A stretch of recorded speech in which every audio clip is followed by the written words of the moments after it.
다윗이 밧세바 사건으로 하나님 앞에 크게 범죄한 후에 하나님은 다윗에게 이런 경고의 말씀을 하셨습니다.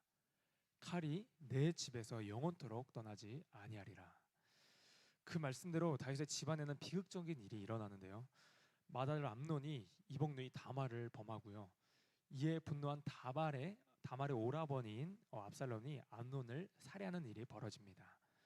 그렇게 암논을 죽인 압살롬은 외가인 구슬 땅으로 도망쳐 3년의 망명 생활을 하게 됩니다. 오늘 본문은 그 3년이라는 시간이 흐른 뒤에 압살롬이 예루살렘으로 귀환하는 이야기인데요. 다윗의 군대 장관이었던 요압은 다윗의 마음이 압살롬에게 향하고 있음을 알고 그와 여인을 통해 한 이야기를 꾸며 다윗의 마음을 움직이고자 했습니다. 요압은 다윗을 가장 옆에서 많이 도운 인물이기도 했지만 동시에 다윗을 가장 힘들게 했던 인물이기도 합니다. 요압은 자기 주관이 정말 강한 인물로서 자신의 계획과 목적에 있어서는 즉각적으로 행동하는 사람이었습니다. 이에 요압은 다윗의 맏아들 암논이 죽은 상황에서 단 왕위의 계승자로 유력한 압살롬을요, 다윗과 화해시키면 훗날 자신에게 큰 정치적 이득이 있을 것을 내다봤습니다. 그래서 드고의 지혜로운 여인 하나를 섭외하여서 살인한 아들을 둔 가부의 사연을 꾸며냅니다. 그렇게 해서라도 다윗의 마음을 움직이려고 했던 것이죠. 그리하여 요압은 드고아에서 지혜로운 한 여인을 다윗 앞에 세웁니다. 그리하여 그 여인을 꾸며낸 이야기를 가지고 다윗 왕 앞에 나옵니다. 왕이시여, 저는 가부입니다. 저에게는 아들 둘이 있는데 한 아이가 다른 아이를 하나 죽였습니다. 그러자 이제 마을 사람들이 그 남은 아들마저 죽이려 합니다. 그렇게 되면 저에게는 남은 불씨마저 꺼지게 됩니다.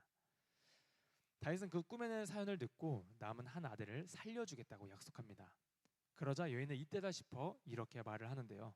본문 13절과 14절 말씀을 우리 함께 읽도록 하겠습니다. 여인이 이르되 그러면 어찌하여 왕께서 하나님의 백성에게 대하여 이 같은 생각을 하셨나이까? 이 말씀을 하심으로 왕께서 죄 있는 사람같이 되심은 그 내쫓긴 자를 왕께서 집으로 돌아오게 하지 아니하심이니이다. 우리는 필경 죽으리니 땅에 쏟아진 물을 다시 담지 못할 것이오나 하나님은 생명을 빼앗지 아니하시고 방책을 베푸사 내쫓긴 자가 하나님께 버린 자가 되지 아니하게 하시나이다. 아멘. 지금 이 여인은 압살롬에 대한 이야기를 돌려서 말하고 있는 것입니다. 그렇다면 왕께서는 어찌하여 이 쫓겨난 왕의 아들 압살롬을 돌아오게 하지 않으십니까? 하나님은 내쫓긴 자라도 버리지 않으시고 방책을 베푸시는 분이십니다. 다윗은 이 말을 듣고는 모든 판이 요압이 짠 것임을 눈치챕니다. 사실 다윗도 이 압살롬의 문제로 인해 정말 많은 고민이 있었을 것입니다. 압살롬의 형 암논을 죽인 것은 율법에 의하면 그 역시 반드시 죽어야 마땅했습니다. 그런데 그 전에 압살롬은 자신의 혈육인 아들이면서 또 자기를 이을 유력한 왕위 계승자였습니다.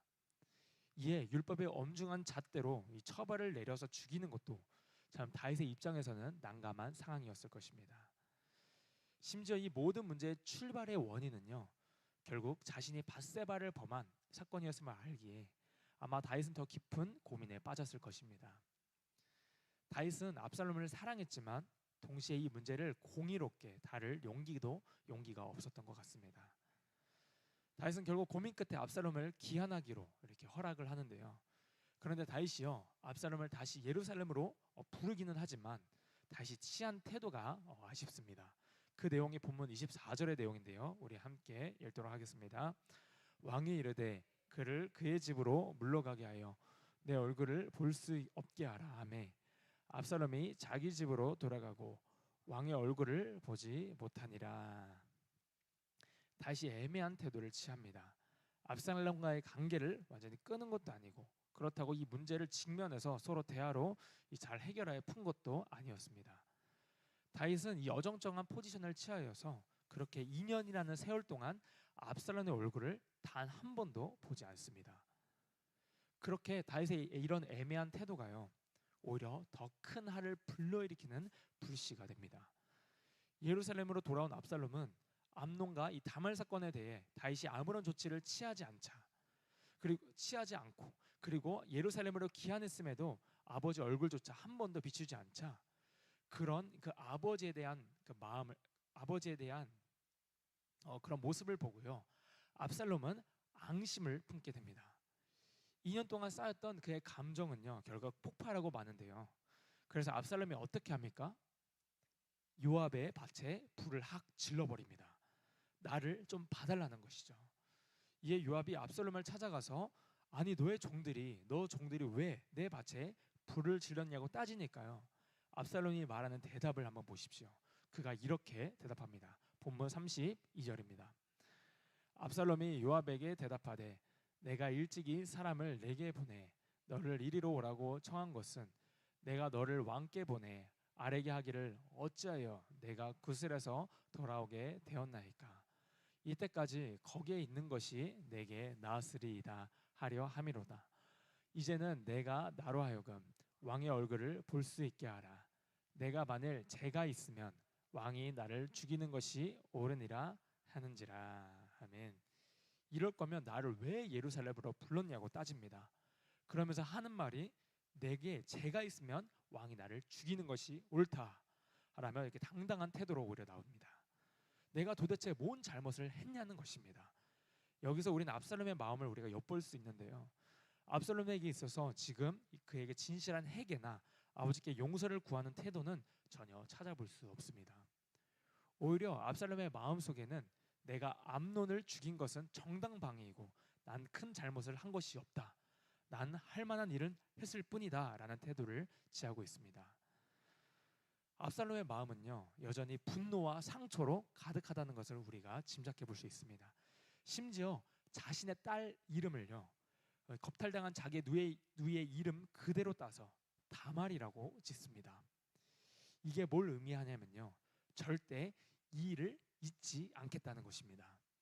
아버지의 이 불공정한 처사에 대한 원망과 또 형에 대한 이 증오가 그의 마음 가운데 여전히 자리하고 있음을 우리가 볼 수 있습니다. 여러분, 이것이 압살롬에게는 해결되지 않은 상처였습니다. 이런 부정적인 마음이요, 압살롬의 마음 가운데 아직 사라지지 않았습니다. 이런 잘못된 감정이 쌓이게 되면요, 결국엔 언젠가는 터지게 되어 있는데요. 그래서 장차 압살롬은요, 아버지 다윗을 향한 반역을 일으키게 됩니다.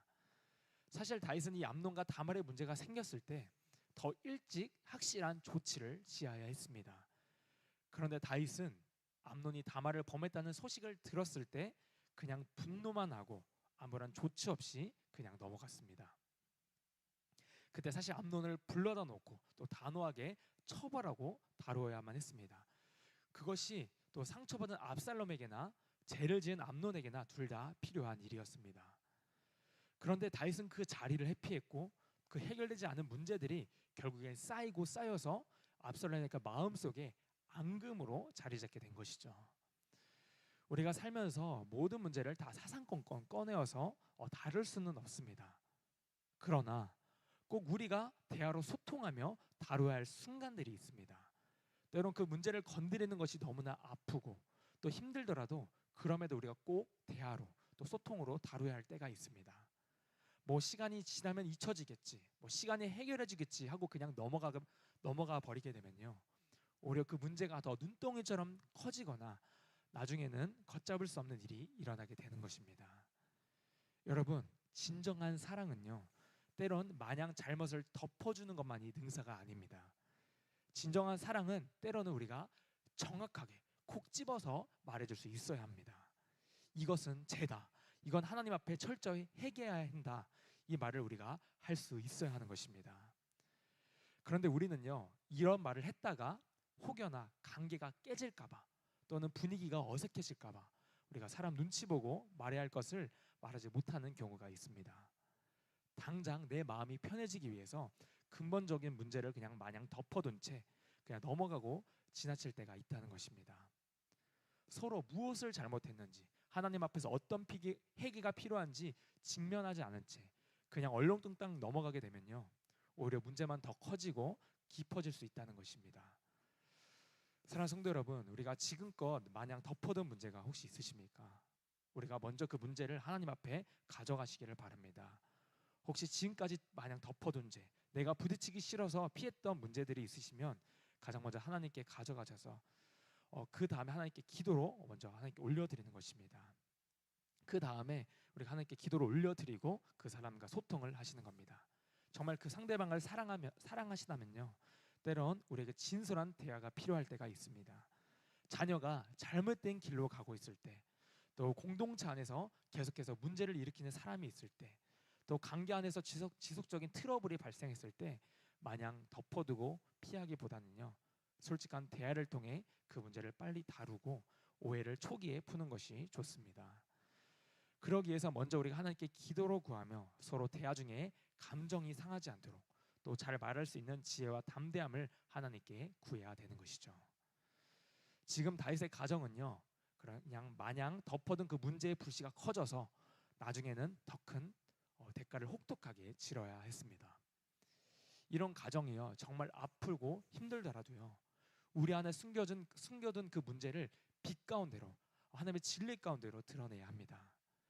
상처가 더 골마서 썩어 터지기 전에 그 상처와 염증을 진정한 치료자 되시는 하나님께 나와 치유 받으시기를 소망합니다.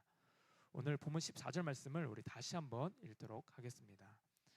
우리는 필경 죽으리니 쌍에 쏟아진 물을 다시 담지 못할 것이오나 하나님은 생명을 빼앗지 아니하시고 방책을 베푸사 내쫓긴 자가 하나님께 버린 자가 되지 아니하게 하시나이다. 아멘. 하나님은 내쫓긴 자를 내쫓긴 채로 그냥 내버려 두지 않으십니다. 그분은 방책을 세우십니다. 그 방책의 완성이 바로 예수 그리스도이십니다. 우리가 죄로 인해 하나님의 얼굴을 보지 못하게 되었을 때 하나님은 독생자를 우리 가운데 보내주셨습니다. 그리고 예수님께 은혜를 받은 사람은 우리가 하나님과의 관계가 회복될 뿐만 아니라 우리의 삶의 관계 속에서도, 사람들과의 관계 속에서도 진정한 화해의 사람이 될 줄 믿습니다. 그저 내 마음이 편하기 위한 화해가 아니라 하나님 앞에 바로 서기 위한, 바로 서는 화해, 그 화해를 이루어 가시는 저와 여러분들이 되기를 소망합니다. 예수님으로 말미암아 그 깨어진 관계를 온전히 회복하여 주실 줄 믿습니다. 우리 안에 이 감정의 찌꺼기들, 우리의 잘못된 감정들을 하나님께서 처리해 주실 것입니다. 우리의 삶과 주변의 관계들을 돌아보시면서 혹시나 아직도 덮어두고 피하기만 했던 또 관계에 얽힘이 있으시면요, 이제는 공의롭고 진실한 하나님의 방법으로 그 문제를 직면하셔서 참된 행복을 이루어가는 저와 여러분이 되셨으면 좋겠습니다. 그래야 해서 우리 삶과 우리의 가정과 또 우리 공동체 가운데 진정한 예수님의 회복이 일어나게 되기를 예수님의 이름으로 축복합니다.